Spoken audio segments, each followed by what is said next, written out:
on LAW FM103.9. Power Corridor is a non-partisan platform for discussions aimed at gaining clarity, balance, and setting the right agenda for societal change. To join the conversation live today or catch up on previous episodes, follow and watch live on Facebook, www.facebook.com/Law FM Radio. The Instagram handle is at Law FM Radio.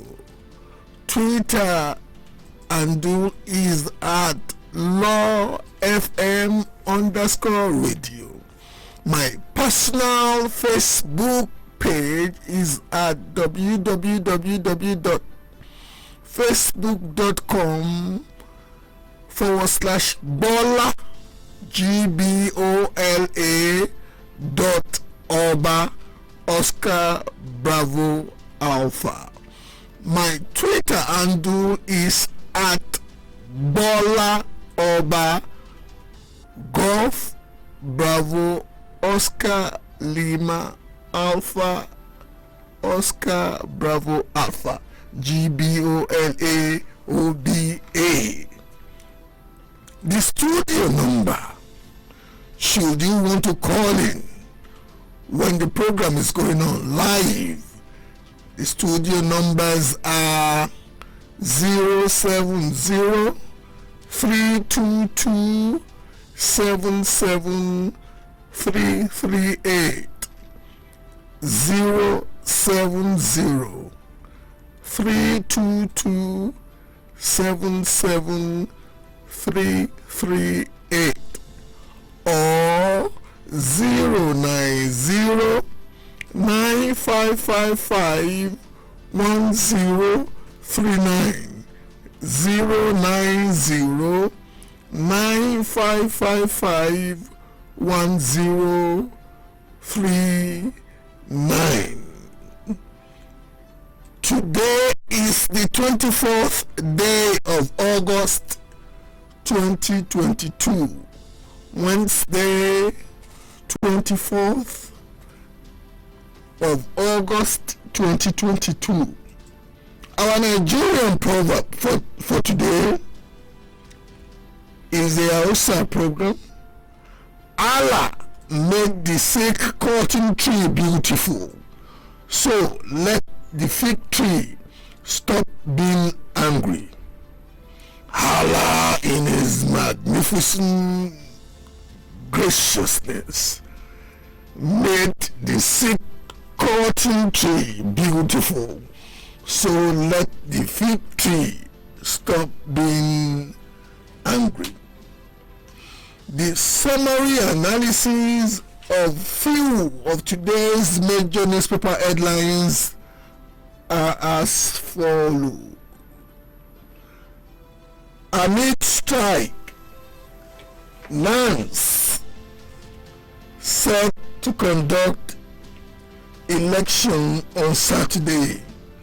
Amid strike, NANS set to conduct elections on Saturday. We need to consciously imbibe respect for democracy, because beyond the rituals of conducting elections, democracy is also a phenomenon that is much beholden to perception. When the leading students' organization of the country is seen to be conducting its leadership selection process in a manner that is seemingly inconsistent with the niceties of democracy, oh glory, hallelujah. We to arrest the unfortunate situation in this country, I think it's now imperative to make sure that our youngsters respect some values, both cultural, traditional, and indeed global, that are the values that have set other societies on higher ground. I just don't know how I felt when I read that headline. Amid strike, National Association of Nigerian Students set to conduct elections on Saturday. 2023 elections. Tinubu reportedly met Wike and two other PDP governors in London yesterday. Tinubu reportedly met Wike and two other PDP governors in London yesterday. Reportedly, Governors Autumn and Makinde, in the company of Governor Wike, met the presidential candidate of the APC yesterday in London. There is a dictum that says politics is war without blood, and therefore just about any stratagems, just about any mischief, just about any machination may be deployed with a view to getting hold of power. But I would want to say, with a degree of humility at this juncture, that Governor Wike needs to be very, very careful. Wike needs to be careful because he has age on his side, and the way he conducts himself now will really go a long way to determine how far he'll go. One thing has stood well thus far for Bola Tinubu, and what has stood well for him is that he is not seen to be ideologically or indeed partisanly prostitutious. He has consistently been in the party that is predisposed to progressivism and center-left ideas since 1993 that he joined mainstream politics. He was a member of the SDP in 1993 until that democratic experimentation was terminated by a military purge. In 1995 by Abacha, he joined AD, Alliance for Democracy, in 1999. His faction of AD morphed or metamorphosed to AC, Action Congress. From Action Congress, the faction morphed to XCN. From ACN, the ACN amongst other legacy parties, CPC, a faction of ABGA, and they evolved to be APC. If Wike wants to fight the battle of conviction, as it is in respect of the decision or in respect of the resolution of southern governors that they want the presidential to come southward, Wike should come out straight and state to the public, I basically want to uphold the right to bring the presidency to the southern region of Nigeria than for him to be perceived or seen as a political prostitute. That would be a major baggage. that he may not be able to manage for the rest of his political life. And let's be very honest with ourselves, he's got some life ahead of him. And lastly, in the summary analysis of few of today's major newspaper headlines, we have the alleged Yobe murder of a Samaritan Islamic cleric by a Christian soldier. The national chairman of the Zala movement says if Muslims had killed a pastor, the story would have been different. I think it's about time we started looking at the fact that our problems now in Nigeria far transcend religions, but that we have lost value. As a society, we have lost value. There used to be a time in this Nigeria when some of us would move around any part of this country in the night. There used to be a time when as students we would leave Lagos as late as 7 p.m., 8 p.m. and be going as far as, say, Ilori or Kaduna. And you know what? Sometimes in our own vehicles.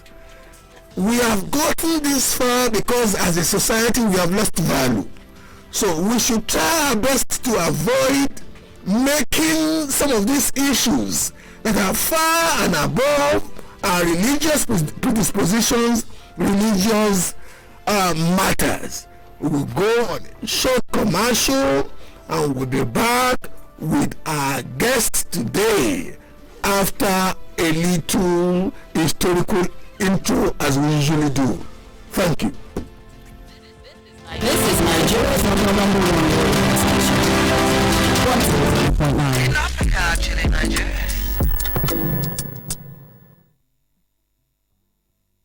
Africa is culture. Africa is fashion. Africa is you. You can be successful. Meets medicine in this health-inspired program. As a award-winning medical media personality, Dr. Juliet Ophia, also known as Dr. Jules, joins us live to talk about medical stories that impact lives and inspire positive change. Do you have an experience to share? Do you offer support or service in the med space that you need to highlight? Join us as we open the phone lines and let's converse. Med Stories with Dr. Jules. Saturday from 9 to 10 a.m. on LAW FM103.9. Med Stories with Dr. Jules. Your story, your power. Looking for a listening ear? A safe space. A place where you can relieve your heart and tell your story. Then join Wiley on LAW FM 103.9, 8 p.m. every weekday on the show, Telling Life Stories. Experience a conversation on radio like no other. You're not slave until you stay in African prints. You're not trendy until your African print style is the trendiest. You're not creative until your African print outfit is a fashion statement. Stand a chance to win 100,000 naira when you turn up in your best African print outfit or accessory. Brace yourself. The African Prints Party with Ballroom, Lagos Oriental Hotel, September 10, 2022. Time 4 p.m. Sponsorships and partnerships. Info at theafricanprintsfestival.com. www.theafricanprintsfestival.com. On Instagram at the African Prints Party. Right here, I'm Gbola Oba, General Manager, Lagos State Waterways Authority, and you're listening to LAW FM 103.9 for knowledge and entertainment. The number one station. Power Corridor on LAW FM 103.9.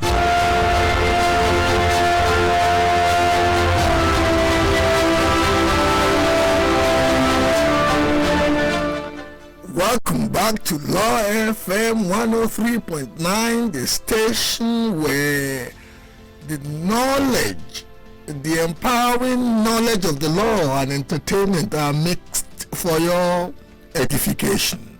We are on Power Corridor, And as it is a tradition on Power Corridor, we usually do a bit of historical read before we formally introduce our guest. However, for those who may want to join us when the lines are open, the number you want to save now are 070-322-77338, 070-322-77338, or 090-9555-1039, 090-9555-1039. We start today's main segment with this intro before our August guest. And we are literally in August with an August guest. Is introduced. Synopsis of how journalists and newspaper publishers have defined the territory which is today known as Nigeria from its dawn to date.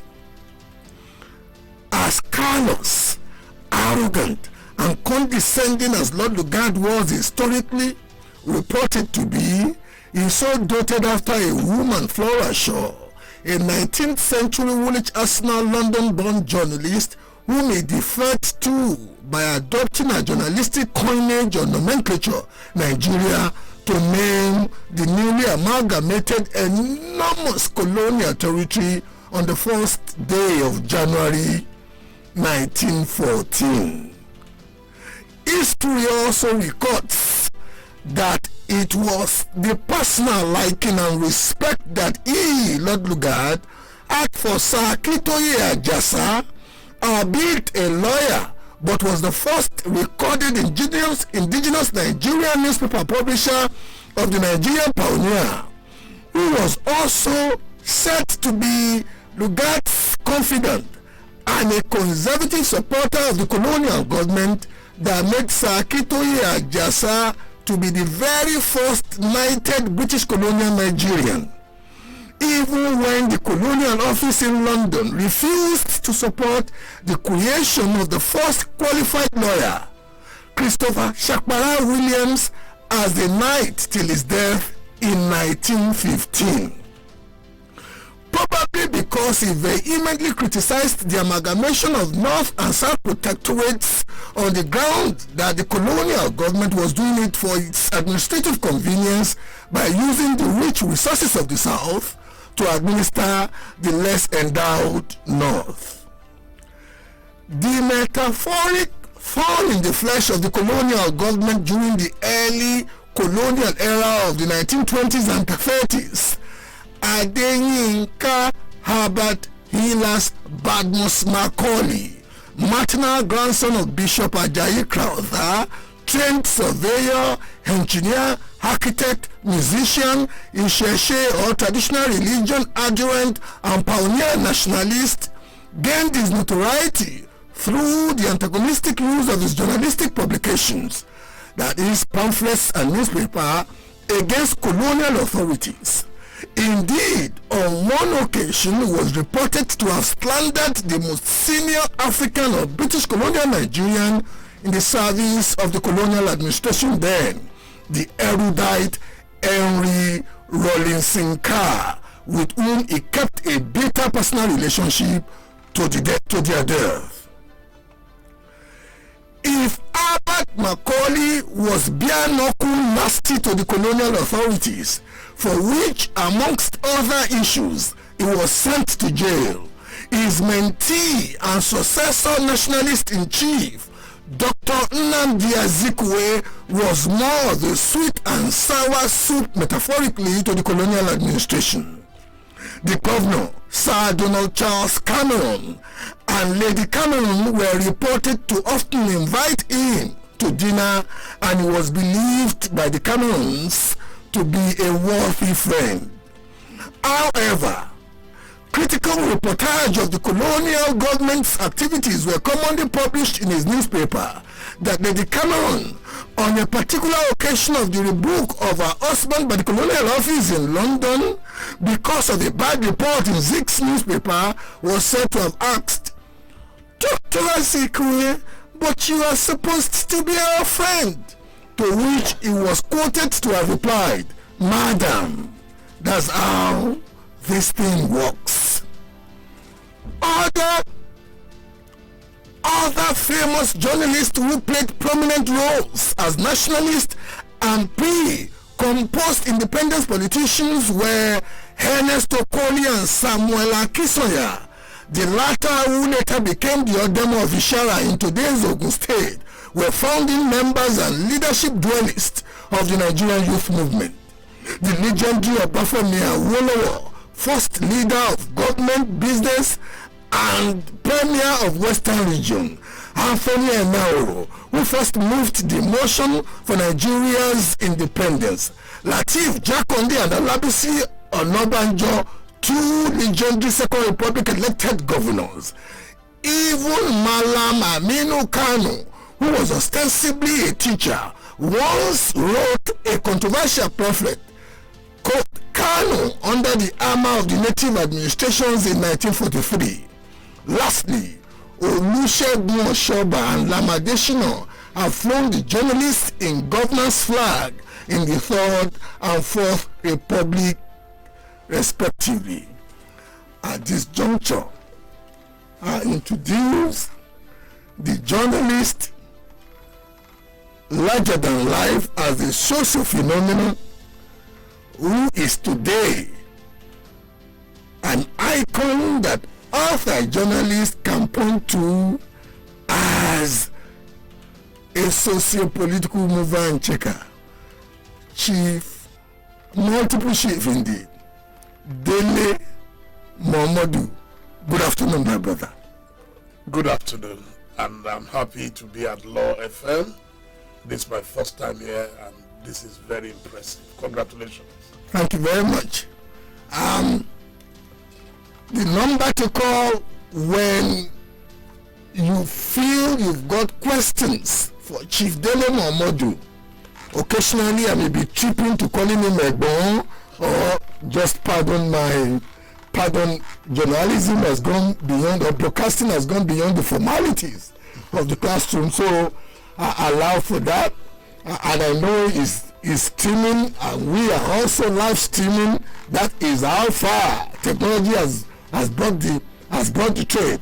The numbers are 070-322-77338, 070-322-77338, or 090-9555-1039, 090-9555-1039. How did it all start? Well, the journey of a lifetime, they say, starts with the first step. The first step was that my father, Jacob Momodu, met my mother, Gladys Momodu, and they got married in the ancient town of Ile-Ife, where I was born in 1960, and where I had all my education, from primary to secondary to first degree to master's degree, and so on and so forth. I never set out to be a journalist. I wanted to be a teacher, and hopefully marry a teacher and live happily thereafter. I won't say it's unfortunate. I tried to get a job and I couldn't get one.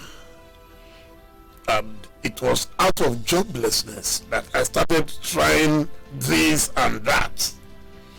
And that was what led me to writing columns, occasional columns in the Guardian newspaper in Lagos. I was in Ife, and the Guardian was paying me 25 naira per article, and I would wait to publish 4, and I would travel from Ile-Ife to Lagos to collect 100 naira. Which was about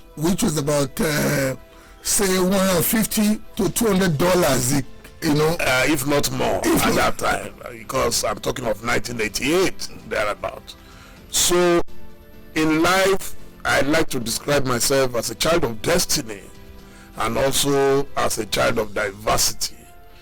My father came, I don't know how he navigated his way from the old Midwest, now Edo State, to Ile-Ife, where he met my mother, who is from Bogon in today's Osun State. And so I am the only product of their union. Both of them had previously married. So to cut a long story short, my life is almost stranger than fiction. I call it a roller coaster. How did you eventually emigrate from Ife to be a Lagos boy? Oh, me. That's what I'm saying. It was joblessness. I wanted to be a lecturer. If I found a job maybe on the campus of Ife or at any college of education or Ikere Ekiti, I was ready. That was my law. But what in particular, when did you just say, okay, I've looked enough for jobs, I couldn't find, and when you got to Lagos, what was the job waiting for you? Or it's interesting because if you don't have a job, you try your hands just about anything. So, as I said, I was already writing, I was getting known gradually. Then my friend, now of blessed memory, Onukaba Yojo. Oh, God bless you so. Yeah, great guy. He was a fine writer too. A fantastic writer. So he was one who invited me to come. Evening Guardian, was it? He was in Evening Guardian also there? Yeah, he was a major writer in the Guardian itself. He was their star writer. And he used to come to Ile-Ife to cover the Olojo Festival. That was how we met. And so he invited me to try the African Guardian because I was a scholar. So I wanted something very, serious, very academic. So the African Guardian was that. And Undukai Rabo was the editor. He interviewed me, but I didn't get the job. So Onukaba then suggested I should try the Concord newspapers, the African Concord magazine. I was a bit reluctant because at that time there was a lot of propaganda against Abiola. They had called him an Islamic fundamentalist. They've called him all kinds of names. He was Fela sang, international thief.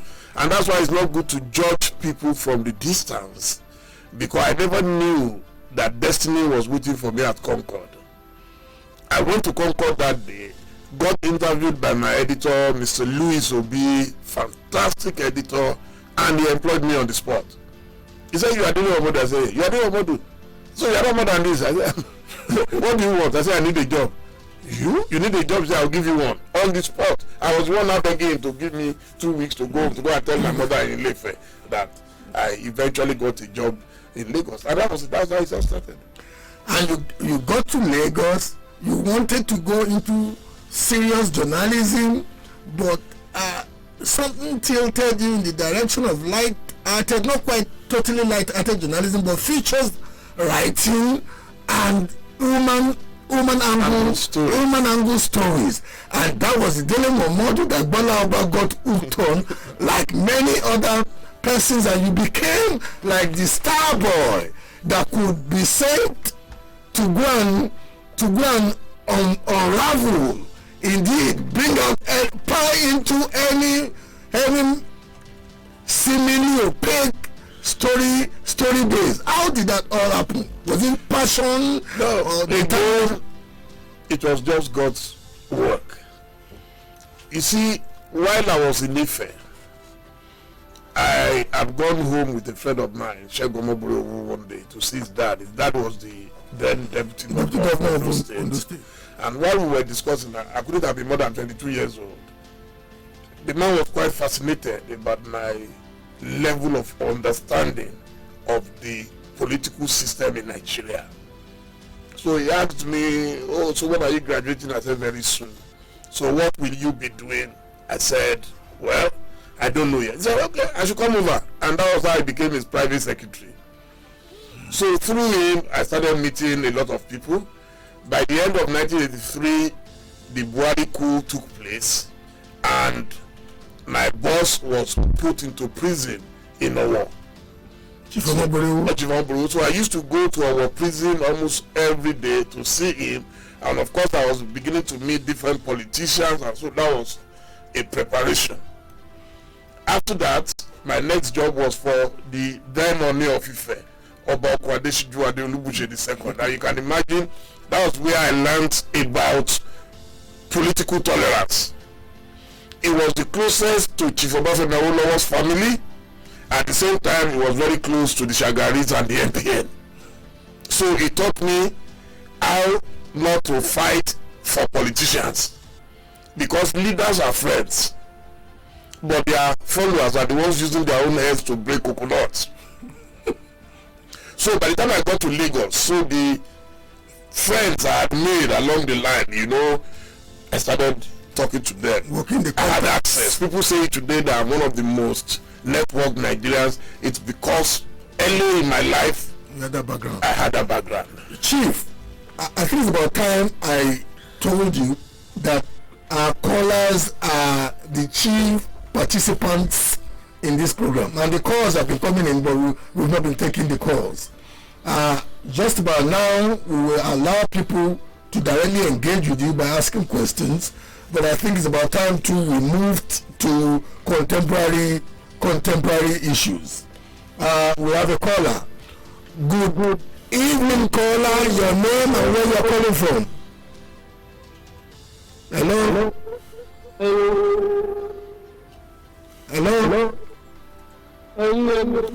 Please turn off your radio. It's echoing. Just talk straight to. Okay. Now, the number to call. The numbers are 070-322-77338, 070-322-77338, or 090-9555-1039, 090-9555-1039. Recently, you did what I felt was okay. You took a risk of a sort from my viewpoint. You as the reporter got into the storyline. What instructed your, that was not the first time anyway, but from the platform of a major party, what instructed that move? I contested first in 2011 on the platform of the National Conscience Party. I lost. Ganifawa means legacy party. Yes, please. So I went away. I learned from my godfather, Chief Moshood Abiola, who left NPN in 1981 and came back in 1993. You see, there is a totally different political ideological trajectory. It came from a relatively conservative to a more progressive SDP. Yes, please. So I really worked very hard within that period to make sure that I was very prepared. What I didn't prepare for was the dollarization exercise in the political parties this time. When we contested the first time, we didn't have a dollarization, but this time it has always been there. No, it wasn't that pronounced. This one, where delegates are being offered between 20 to 30,000 US dollars, I've never heard of it in the history of Nigeria. But you ought to have had with the kind of amount that they were asking for aspirants to even pick up the form. It was more, people were getting more into plutocracy than democracy. A government for the rich, by the rich. Because if you pick in the form to be a candidate for as much as 50 million naira on the platform of the party where you contested as an aspirant, it should have something ought to have told you it was going to be a game of the biggest spender. Oh, not necessarily.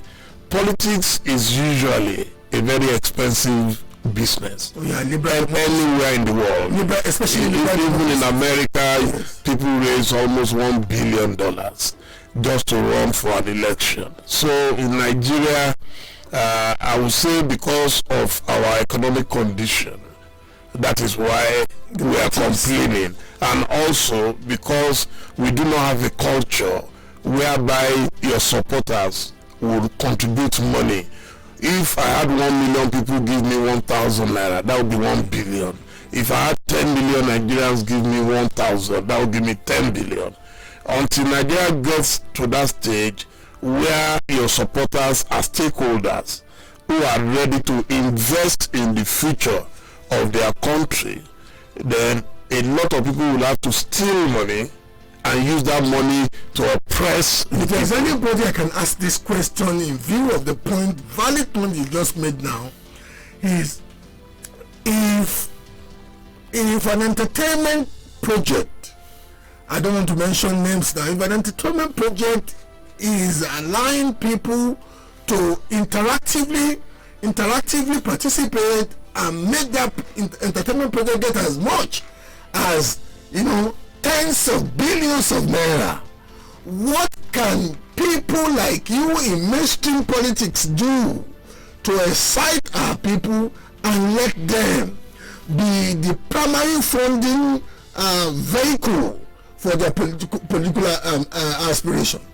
You have to look at the level of education. Knowledge, as they say, is power. A lot of people do not have the knowledge about what it entails to invest in the political process. I remember when Chief Dele was contesting, people say, oh, but he's a billionaire, why should I waste my money on him? But Donald Trump is a billionaire, yet he collected donations. The moment you allow a man to spend his own money, then you can no longer control the man. So if he wins by hook or by crook, and it begins to oppress everybody, you can't complain. So until we accept that reality, that we must all participate, that is why they call it participatory democracy. But what can you see? I have a tendency to, when I diagnose a problem, I then ask myself, Gbola Oba, within the context of the graces of God upon your life, what can you do to help stimulate or galvanize the change? What can people like us do, you and I now, given the privilege of the trade and some of the skill sets that we have, to let our people know that the configuration as it is now is weighted against them? You see, I don't know if you've come across a book titled Pedagogy of the Oppressed by Paulo Freire. Paulo is a Brazilian author, and in that book he was able to diagnose the problems, the psychology of the oppressed.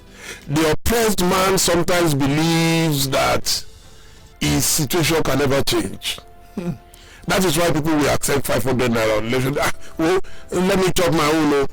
He knows that without 500 taking nowhere, but he believes that, oh, that's just all I'm going to get. Opportunism becomes. If I didn't have education, for example, I'll probably be on our farmland somewhere in here for in Ilefe or something, But education was what opened my eyes to the other possibilities of life. I was watching a journalist state what she believes to be the reason why India has moved this far in the last 75 years of flag and anthem independence. And she said, you know what, democracy, because every cycle all Indians have always voted. And apart from democracy, literacy, when India was getting independent 75 years ago, only 13% were literate. Today India has 75% literacy level, and as we speak, of the 4 major tech companies in the world, Microsoft, Apple, they call them the mamas, 2 2 are managed by Indians. So education. The numbers to call are 070-322-77338, 070-322-77338,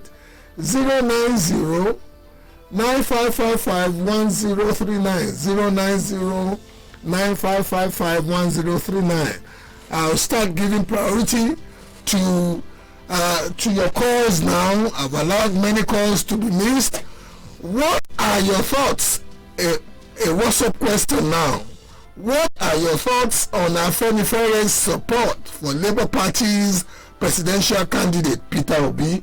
And we have a caller.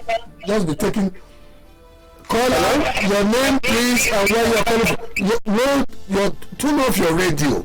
Just let's use the telephone alone. Hello? Your name, please, and where you're calling from, and put off your radio. Okay. I can you hear me now? We can hear you perfectly. Okay, this is Marty calling from Ogombo. Calling from Ogombo? Ogombo, yes. Okay. What's your question for Chief Dele Momodu? I would like to ask our brother there. Okay. Hello? When you call in and we start talking to you, may I implore you, tune down totally your radio, because when it beats back to you, it confuses you. So we have a question here. What are your thoughts on Afenifere's support for Labour Party's presidential candidate Peter Obi? Can I go ahead?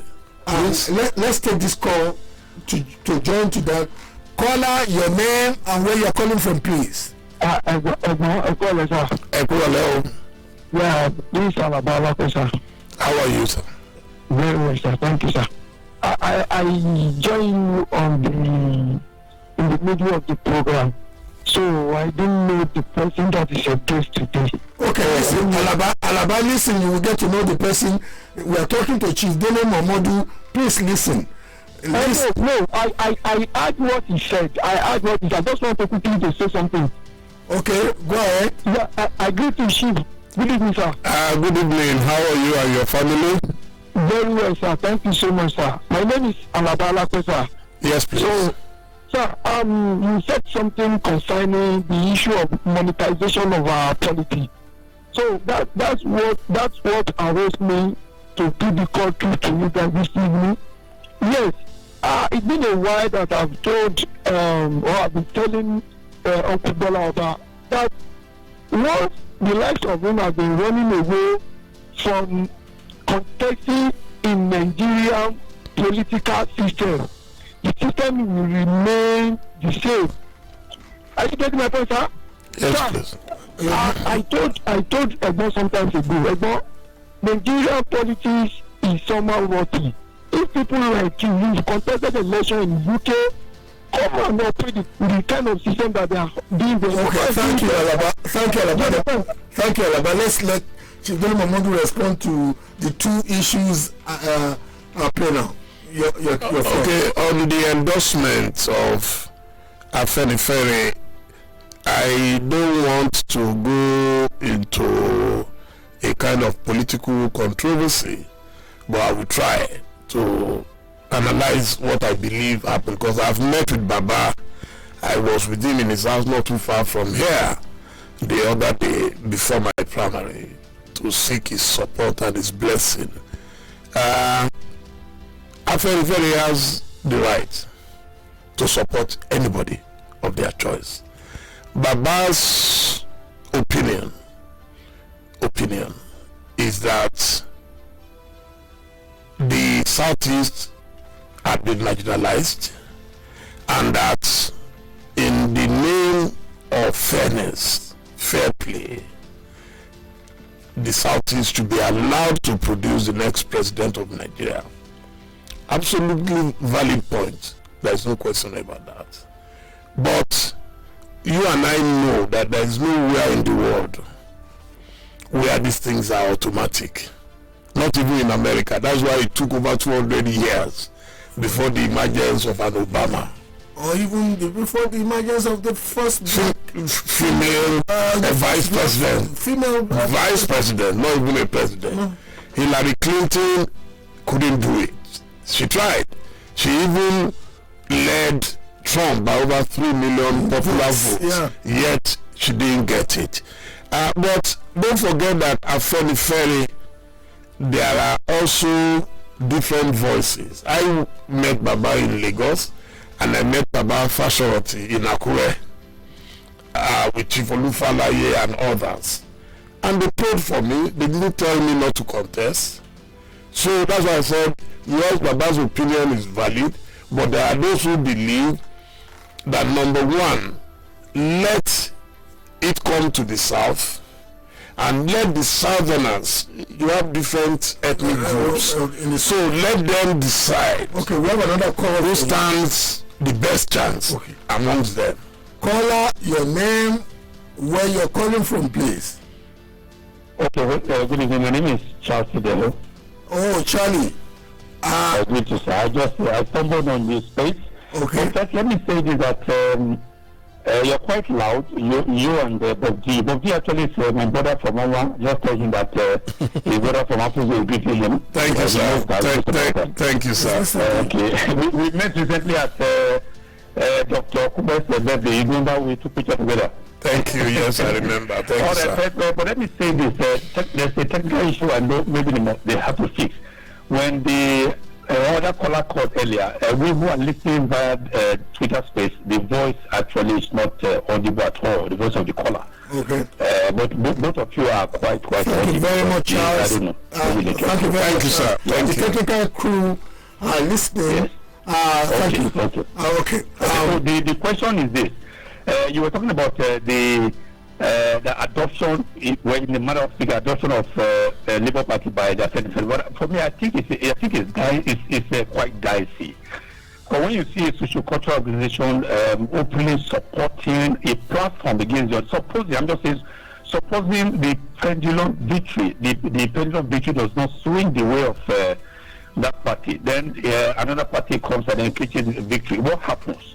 Would they not be looking at it as maybe they have been ostracized or marginalized or something? So I think there's a way to always cut, though it's a delicate balance, to always strike a balance between what is and what is not. So I think for attempts to Tony, you are basically saying that if anybody has the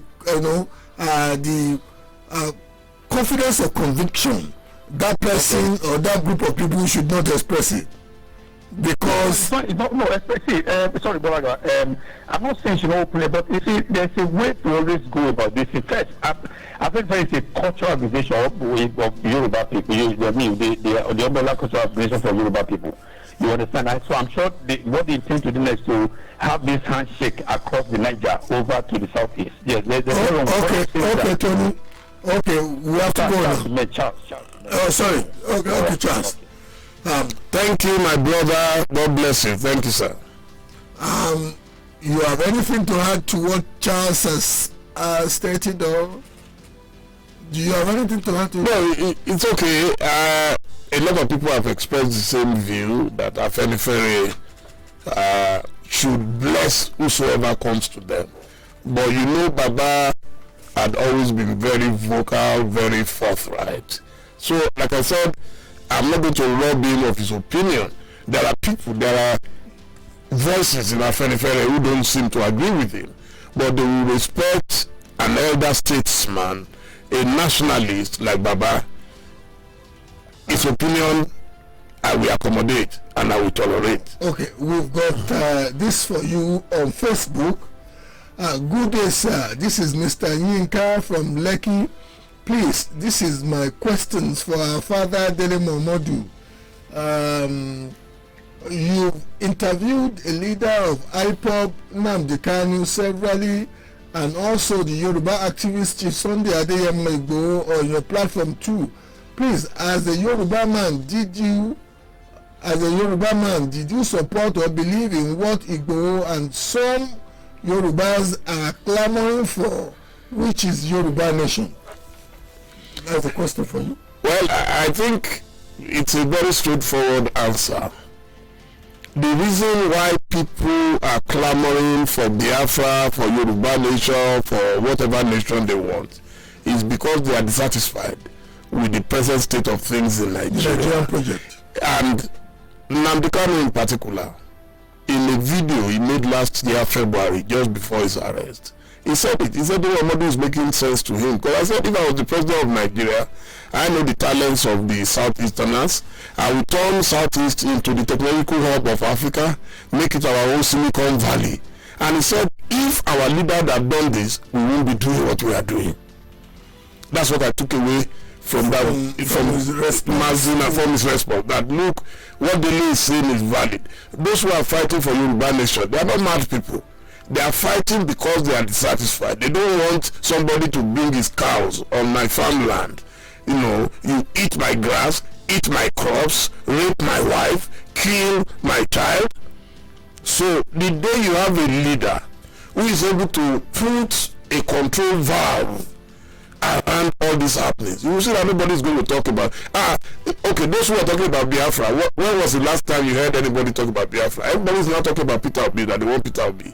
If they know that Peter Obi has a chance and it happens, then nobody's going to talk about Biafra. So it tells you that Biafra is not an end, it's a means to an end. The Yoruba nation is not an end, it's a means to an end. And if it will happen, it will happen.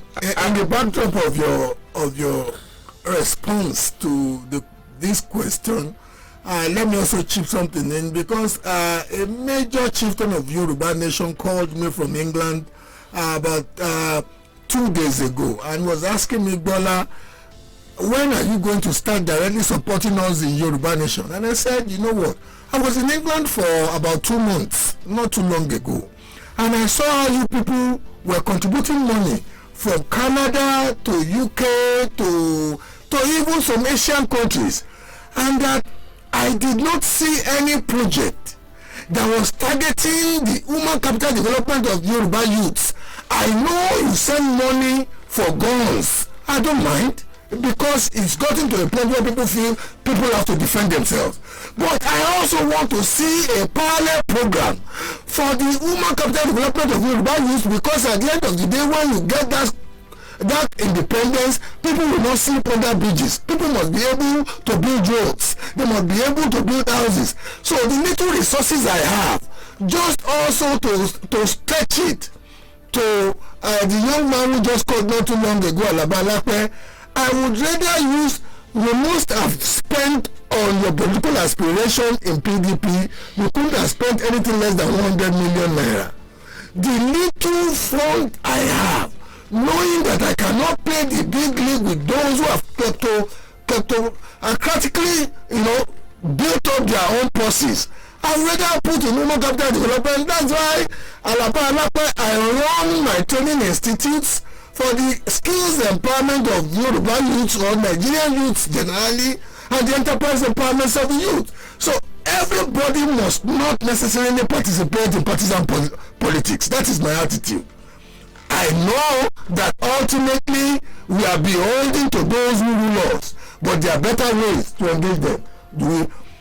Chief, we are tilting towards the end, the calls are loading upon each other.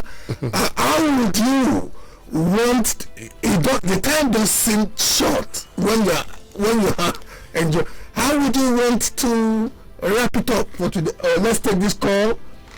Caller, good evening, your name and where you're calling from. Chief Gbola, this will be calling from Ikeja. Thank you, Obi. Your question for Chief Dele Momodu. Yeah, I just tuned in. I don't know if I'm not. I don't want to digress. I just want to ask him his opinion towards what is happening in PDP now. Are we going to see a better PDP or a worse PDP? Thank you very much. That's a very big question. Can you take it again? He says he wants to ask you about what is happening in PDP now. Do you think this will lead to a better PDP or a worse PDP? Indeed, if I may just put a bit of accentuation on it, the seeming meeting or the reported meeting between Wike and two other governors with Bola Tinubu in London yesterday what is your take about it for the prospects of the PDP being the party that may likely? Well, let me start from the rear that I'm not aware or I haven't confirmed. I said reported.